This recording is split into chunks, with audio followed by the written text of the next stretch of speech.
C'est dommage. C'est dommage. Salut les fumiers, j'espère que vous allez bien. On se retrouve pour une nouvelle vidéo. Et nouvelle vidéo débrief du match entre Toulouse et le Paris Saint-Germain. Match nul, un but partout. Et on peut avoir des regrets. Deuxième match nul de suite après le match nul 0-0 face à Lorient. Et avant de parler de tout ça, merci à ceux qui étaient présents sur le live. J'ai commenté le match en live, on l'a vécu ensemble. Donc merci à toutes les personnes qui ont été présents. Vous avez été exceptionnels. Et merci à ceux qui prendront 2 secondes pour mettre le petit pouce bleu et le commentaire pour le référencement. Vous êtes les GOAT. Et je le répète, c'est décevant. C'est décevant parce qu'on a bien joué. Le PSG a fait un bon match aujourd'hui, encore une fois. Un petit peu à l'image du match contre Lorient, où on gardait la balle. Mais en termes d'occasion offensive, c'était un petit peu plus compliqué. C'était un petit peu la même chose aujourd'hui, mais en mieux. Je précise que Luis Enrique a dit que l'équipe était loin de faire ce qu'il attendait réellement dans son objectif final, que c'était encore loin, surtout pour l'animation offensive, et c'est normal. Il va falloir être patient, il va falloir laisser du temps, parce que là, Luis Enrique a quand même pas tout le monde qui était disponible. Là, il y a Dembélé et Mbappé qui sont rentrés en début de match, et je suis persuadé que s'ils commençaient le match, ces deux-là, on aurait gagné. Mais bref, on va parler d'eux tout à l'heure, mais pour l'instant, il va falloir être patient, et ça, c'est une réalité. On le sait, il ne faut pas être pressé, on voit qu'il y a clairement un changement par rapport aux anciens entraîneurs qu'on a eus. On voit qu'il y a une identité qui est différente et on voit qu'il y a un plan de jeu qui est vraiment mis en place de la part du coach. Donc il va falloir être patient, c'est des joueurs qui ne se connaissent pas pour la plupart, donc tranquille. Même si c'est vrai qu'aujourd'hui on aurait espéré mieux et qu'il va falloir récupérer des points très vite, surtout avec le calendrier qui arrive. Mais maintenant je vais parler joueur par joueur. Donnarumma, pas grand chose à dire vu qu'il n'y a pas eu grand chose à faire aujourd'hui. Donnarumma, pas grand chose à dire. Hakimi, c'est dommage. Hakimi faisait un bête de match et je pense qu'on est tous d'accord pour le dire. Il a porté plus de danger que Vitinha, il a porté plus de danger que Ramos, que Lee Kang-in. Hakimi était incroyable sur le début de match. Il a fait une très bonne première mi-temps, il a fait une très bonne deuxième mi-temps, même quand Mbappé est rentré et qu'il est passé à gauche. Il a fait une très bonne deuxième mi-temps jusqu'à la faute qu'il commet sur Aboukral, son copain en sélection en plus. Une faute qui est dommage mais qui n'a pas lieu d'être. Elle n'a pas lieu d'être, cette faute elle existe, hein. Il y a faute pour moi, il y a penalty. Mais retenir le bras d'Abouklal, le ballon sort de la surface, Abouklal est dos au but, il court vers le milieu de terrain. Tu retiens son bras, tu lui marches sur le pied, c'est involontaire mais ça fait faute. C'est dommage et on donne un penalty gratuit alors que le ballon est très très loin de notre but. Il est très loin, il n'y avait pas de danger là-dessus. Hakimi commet la faute, c'est une faute d'inattention, c'est une faute parce que Hakimi voulait aller trop vite vers l'avant. Parce qu'il savait si on récupérait ce ballon-là, on était en 3 contre 1 face aux Toulousains. Malheureusement, il commet la faute et il donne un penalty à Toulouse là-dessus. Alors on va pas lui jeter la pierre, ça arrive de faire des erreurs. Mais en plus, le départ de cette erreur, c'est Carlos Soler. C'est Carlos Soler qui, lui, fait une passe en retrait qui est dégueulasse. Il donne un cadeau, un ballon plein axe aux 30 mètres aux Toulousains. Et il récupère le corner sur cette occasion et ça donne le penalty derrière. Donc voilà, tout ça part d'une passe qui a été dégueulasse de la part de Carlos Soler. Mais à un moment, Fabian Ruiz a été horrible. Fabian Ruiz, et je parle de Carlos Soler parce que quand Fabian Ruiz était là, Fabian Ruiz a été horrible dans ses passes, dans ses dribbles, il perdait la balle, les passes qui sortaient en touche, dans tout. Fabian Ruiz a été horrible aujourd'hui. Et c'est le problème que j'ai avec lui, il est jamais constant. Des fois il peut être bon, des fois il va être très dégueulasse. Et aujourd'hui il a été très dégueulasse, Fabian Ruiz. À un moment donné, c'est un enfant de 18 ans qui lui montre, qui lui apprend le football. Là, il faut se poser des questions. Fabian Ruiz a été horrible aujourd'hui. Quand il est sorti, on l'a tout de suite ressenti. On l'a tout de suite vu, c'était beaucoup mieux avec le PSG et derrière Vitinha sort et on nous rentre Carlos Soler qui nous abat, lui encore une fois, Soler qui nous abat. Donc à un moment va falloir prendre des décisions et faire des choses avec Ruiz et Soler parce que si même pour la Ligue 1 on ne peut pas leur faire confiance, il va falloir commencer à se poser des questions. Il va falloir commencer à se poser des questions et c'est dommage parce que moi encore je disais qu'ils étaient bons sur les matchs de préparation, c'était pas mauvais, ça passait, ça allait encore.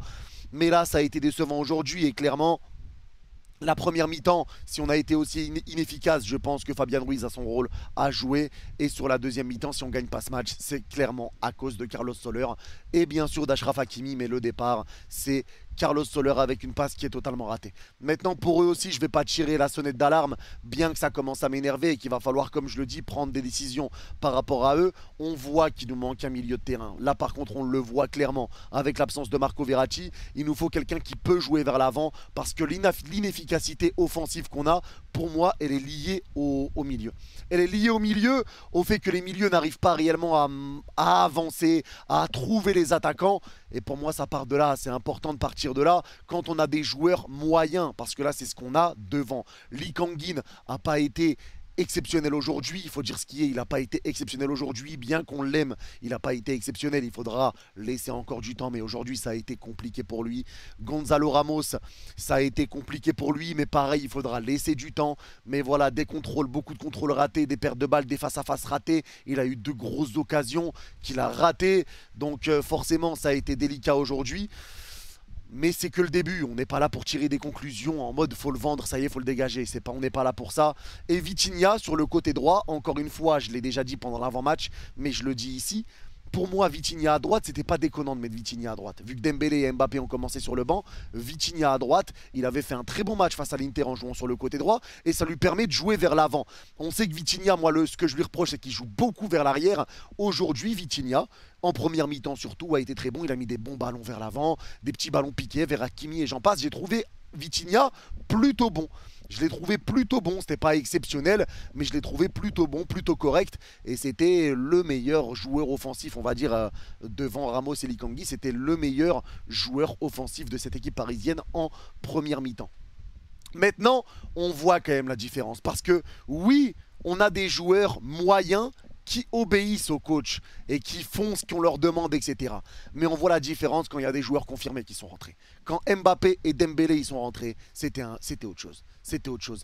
Et surtout, on l'a vu pendant quelques temps, on l'a vu pendant 30 minutes, mais avec comment l'équipe joue, tu rajoutes Mbappé et Dembélé là-dedans, c'était un festival. C'était un festival et moi j'ai kiffé. J'ai kiffé, c'est pour ça que je dis qu'on ne doit pas perdre ce match parce qu'on le tient, on le domine, on a des occasions de fou.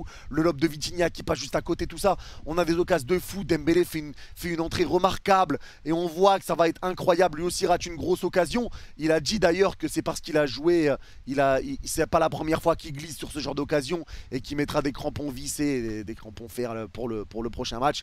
Bon, c'est comme ça, mais bon, c'est dommage, c'est dommage. Le match, on doit le tuer bien avant. Mais on le voit, l'entrée d'Mbappé a été incroyable, l'entrée de Dembélé a été incroyable. Hakimi est passé sur le côté gauche avec ces changements-là. Ça a été très solide, ça a été très fort. Ils sont bien entendus, Hakimi et Mbappé sur le couloir gauche. Donc, on voit quand même qu'on a besoin de joueurs confirmés, de joueurs capables de faire la différence. Le problème, c'est que là, pour moi, avec Lee Kang-in, Ramos et Vitinha, on est sur une attaque, c'est pareil avec Asensio, Soler sur les côtés, etc. Mais on est sur une attaque qui vraiment essaye de trop jouer en passe. Il n'y a personne qui ose réellement frapper. Et on essaye tout le temps de faire la passe, la passe, la passe, la passe. Et c'est le jeu de Luis Enrique, mais offensivement, c'est trop. Offensivement, ils en font trop. Je pense qu'ils se cherchent un peu trop. Il n'y a personne qui est réellement capable d'effacer comme il le souhaite. Ramos, c'est compliqué. Lee Kang-in est capable, mais aujourd'hui, il n'a pas réussi. Et Vitinha n'est pas. C'est pareil, c'est compliqué. Il n'est pas réellement capable d'effacer, de provoquer et de ramener le danger derrière. Donc, ça a été compliqué forcément et tu le ressens avec l'entrée de Dembélé. Dembélé a fait des différences, les fans de corps, les petits ponts, les petits ballons piqués au-dessus d'un tac, tout ça il a été incroyable. Mbappé c'était pareil, et on voit que les deux se cherchent aussi beaucoup. On voit que Dembélé met des caviars, il a mis un caviar à Vitinha et j'en passe. On aurait pu faire mieux, mais voilà, en tout cas ça présage du bon pour la suite et on voit que quand ceux-là sont sur le terrain, il y a vraiment une différence. Il y a vraiment une différence et on peut pas le nier. On peut pas le nier, il y a vraiment une différence énorme quand ils sont là et quand ils ne sont pas là. Et ça, pour le coup, faut le dire. Et ça veut dire que par la suite, la saison, c'est encore que le début. Par la suite, ça va nous faire énormément de bien, surtout si Kolo Muani arrive derrière. Mais Gonzalo Ramos, je continue de dire que c'est que le début. Faut pas non plus lui tomber dessus. C'est le début, c'est ses premiers matchs avec le PSG. Il connaît pas encore les joueurs avec qui il joue, tout ça, donc c'est normal. Derrière le milieu de terrain, Fabian Ruiz a été mauvais. Soler, à cause de lui, on prend le but encore une fois. Mais Ugarte, c'est une masterclass. Je le dis encore, je le répète, Ugarte, c'est très très fort. Il a été exceptionnel aujourd'hui dans ses récupérations pour jouer vers l'avant, dans ses passes, tout a été solide chez Ugarte.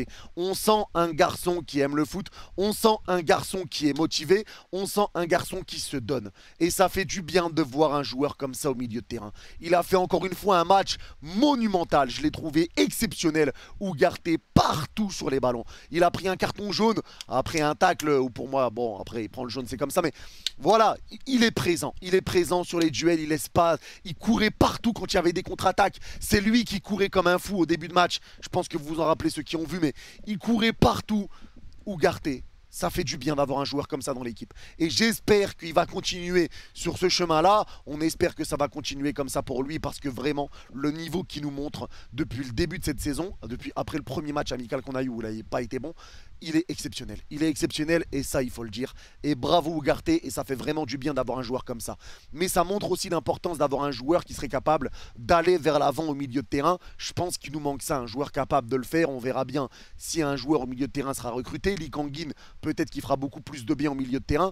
Mais pour moi, il faut quelqu'un pour aller dans ce milieu-là, surtout si Marco Verratti ne reste pas, un Barella ou autre, un Griezmann, pourquoi pas à 25 millions avec sa clause. Un joueur capable d'aller vers l'avant. Pour moi, c'est ce qui manque en tout cas. Et Zahir Emery a été exceptionnel, encore une fois, lui aussi aujourd'hui. Il aurait pu mettre un but magnifique refusé pour hors-jeu. J'ai pas compris d'ailleurs pourquoi il a été refusé. J'ai pas vu qui était hors-jeu, qui, quoi, comment. Mais sa frappe sans contrôle, entrée de surface, qui a complètement battu le gardien toulousain. C'était un but magnifique de Warren Zahir Emery. Je suis dégoûté qu'il n'ait pas été validé. Ça aurait été mérité pour lui parce que franchement, il a encore fait un très beau match, le petit Warren Zahir Emery. Et pour moi, encore une fois, il n'y a personne qui peut prendre sa place. Il n'y a personne qui peut prendre sa place parce que même si tout n'est pas encore parfait, il est jeune, c'est normal, tout n'est pas encore parfait, des fois il y a des mauvais ballons qui sont donnés, etc. Il met à l'amende tous nos milieux de terrain et là pour moi c'est une réalité. Il met à l'amende Fabien Ruiz, les Soler et j'en passe. Il est bien meilleur que tout cela. Il est bien meilleur et même meilleur que Vitinha pour moi, etc. Donc voilà, Warren Zahir Emery, ça a fait vraiment encore une fois du bien. Il confirme encore qu'on peut compter sur lui et c'est vraiment une pépite qu'il faut continuer de conserver.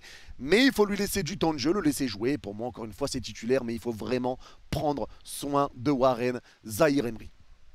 Et la défense derrière, Marquinhos, la défense centrale Marquinhos, je l'ai trouvé plutôt bon aujourd'hui. Même s'il y a des moments où il était complètement à la ramasse, ou quand Toulouse partait en contre-attaque en deuxième mi-temps, il était complètement à la ramasse, très mal placé. Il a quand même pas été mauvais, il nous a sauvé 2 fois je crois sur 2 occasions très dangereuses pour Toulouse. Il a été présent. Et c'est là que je dis que quand même, tu le vois, il a besoin de quelqu'un à côté de lui. Il a besoin de quelqu'un à côté de lui pour le rassurer. Et je pense aussi qu'il y a Ugarte qui est là pour le rassurer. Un joueur qui récupère pas mal de ballons et qui redescend beaucoup. Donc Marquinhos, pas mauvais aujourd'hui, il faut le dire, il n'a pas été mauvais aujourd'hui, bien qu'il y a eu quelques petites fois où ça a été compliqué. Skriniar, bon match de sa part aussi, très solide, rien à dire. La défense parisienne, pour moi c'est un rock, hein. Pour moi c'est un rock. Et Hernandez a été solide défensivement, lui aussi a fait des gros sauvetages sur une occasion, surtout grosse occasion toulousaine sur un centre à rater au point de pénalty, il a dévié ce ballon. Mais Hernandez, ce qui a été compliqué, c'est offensivement. On l'a pas beaucoup vu sur le côté gauche pour amener des centres. À chaque fois qu'il essayait d'accélérer, il perdait la balle. Et ses passes étaient mal données, ses centres étaient mal donnés. Donc ça a été offensivement que ça a été dur, mais défensivement, Hernandez a fait le taf. Il a été solide, il a bien défendu. Et encore une fois, pour moi, ça n'a pas été mauvais. La défense a fait son rôle jusqu'au bout. C'est juste dommage pour Hakimi qui donne ce penalty-là aux Toulousains. Bravo à Toulouse, parce que même si Toulouse a joué un petit peu bas, c'était pas comme Lorient, ils ont essayé de jouer leur match. Ils ont des supporters qui sont incroyables. Ils ont un stade qui s'embrase et qui met de l'ambiance. Ils ont une très belle équipe, ils ont des bons joueurs, ils ont gagné la Coupe de France. Donc c'est pas n'importe qui cette équipe toulousaine. Et ils ont été très bons aujourd'hui et il faut le dire. Donc bravo aux Toulousains pour votre match, franchement bravo à vous. Même si voilà, je pense qu'on aurait dû remporter ce match. On n'aurait jamais dû donner ce penalty cadeau. Mais c'est comme ça, on peut pas faire mieux qu'un match nul. Donc bravo aux Toulousains pour votre match, j'aurais dit la même chose si on avait gagné. Bravo pour votre match, parce que franchement vous avez une belle équipe. Mais en tout cas voilà, pour le débrief de ce match, on le voit quand même, c'est la moralité, c'est que l'équipe joue bien. Il va falloir laisser du temps, être patient, même si bien sûr il faut gagner des matchs, parce que là le prochain match c'est contre Lens, après c'est contre Lyon, après c'est contre Nice, après c'est contre Marseille. Donc il va falloir se réveiller quand même assez rapidement. On sait que les individualités peuvent faire du bien et c'est pour ça que laisser Luis Enrique travailler avec Mbappé et Dembélé en tant que titulaires qui sont capables de faire mal à tout moment pour nous ramener les 3 points et des victoires, Petit à petit, l'effectif va commencer à se rôder ensemble. Et là, ça sera parti. Là, ça sera parti, c'est que le début de saison, il va falloir être patient. Ce match-là, on aurait dû le gagner. C'est encore une contre-performance. Ça, c'est clair, net et précis. Mais encore une fois, ce n'est que le début. Ce n'est que le début. On a déjà fait un début pareil avec 2 nuls de suite. On s'était imposé sur le 3e match 2-1 contre Nantes. Et ensuite, on avait remporté le championnat avec 89 points. Donc, il n'y a pas mort d'homme. C'est le début du championnat. Il va falloir rester concentré, continuer de travailler parce que les choses qu'on voit pour l'instant, elles sont bonnes. Il y a des joueurs qui sont un petit peu moins bons, etc. Comme aujourd'hui Ruiz et comme ça a été le cas pour Soler. Mais si on fait pas cette erreur bête avec Hakimi, c'est une victoire. Et dans le jeu, je pense qu'il n'y a personne qui a rien à dire. Là, tout ce qu'on a à dire, c'est qu'on remporte pas ce match. Parce que franchement, l'entrée de Dembélé, ça a été incroyable et j'ai hâte de le revoir encore et encore parce que techniquement, c'est une folie. L'entrée d'Mbappé et on va terminer sur Kylian Mbappé. Mbappé qui marque son but, qui marque le penalty qu'il a provoqué lui-même. Il a récupéré le penalty, il le transforme et il va célébrer avec les supporters. Alors, je sais pas ce que ça veut dire, je sais pas ce qu'il faut comprendre parce qu'avec Mbappé, tout est vraiment compliqué. Mais il marque, il va célébrer avec les supporters. J'espère en tout cas que si Kylian reste, j'espère qu'il va prolonger d'une saison. S'il veut partir, libre à lui cet été. S'il veut partir, on lui souhaitera bonne chance. S'il veut partir l'été prochain tout en ayant prolongé d'une saison, on lui souhaitera bonne chance. Tout ce qu'on demande, c'est que Kylian Mbappé ne parte pas libre. Et s'il reste cette saison, il faut dire ce qui est. Ça peut faire très mal encore une fois. Et je pense que peut-être que lui a envie de rester, surtout si Kolo Muani arrive pour jouer avec Ousmane, jouer avec Kolo. Et voilà, l'équipe française, l'équipe de France se dessine un petit peu plus. Donc peut-être qu'il a envie de la jouer réellement, de prolonger une saison ou bien de s'asseoir sur ses primes pour partir libre en 2024. Ça sera les arrangements avec le club. Tout ce qu'on demande, c'est qu'il y ait un accord, qu'il n'y ait pas d'entourloupe, qu'il n'y ait pas de départ libre. Mais en tout cas, forcément, comme un symbole, c'est Mbappé qui nous met le premier but de la saison en championnat. Et forcément, meilleur joueur du monde, qu'on le veuille ou non. C'est dommage ce qui s'est passé avec lui sur le début du mercato, tout ça, le mettre de côté. Maintenant, il voulait partir libre. Donc forcément, le club défend ses intérêts et les supporters défendent les intérêts du club. Ça, c'est totalement normal. Mais en tout cas, s'il veut rester en prolongeant pour ne pas partir libre et partir la saison prochaine en ramenant de l'argent, il n'y a aucun problème. Et bien sûr qu'on sera content d'avoir Mbappé dans notre effectif au cours de la saison. Maintenant, voilà. Merci à vous d'avoir suivi ce débrief. Je rappelle qu'on se revoit pour le prochain live demain à 18h45. Ouais, 18h45 pour Barcelone-Cadiz. Merci à vous d'avoir suivi ce débrief. Dites-moi en commentaire, est-ce que vous êtes d'accord, pas d'accord avec moi sur tous les points que j'ai évoqués. Et pour ceux qui ont regardé la vidéo jusqu'à la fin, vous mettez bouteille en commentaire et je comprendrai que vous avez vu la vidéo jusqu'à la fin. Merci à vous. N'oubliez pas le like avant de partir, très important, et de vous abonner si la vidéo vous a plu et pour être présent sur les prochains lives qu'on commentera ensemble, les prochains live matchs. Merci à vous, prenez soin de vous et allez Paris. Bye bye, pas de panique les gars, ça va se mettre en place.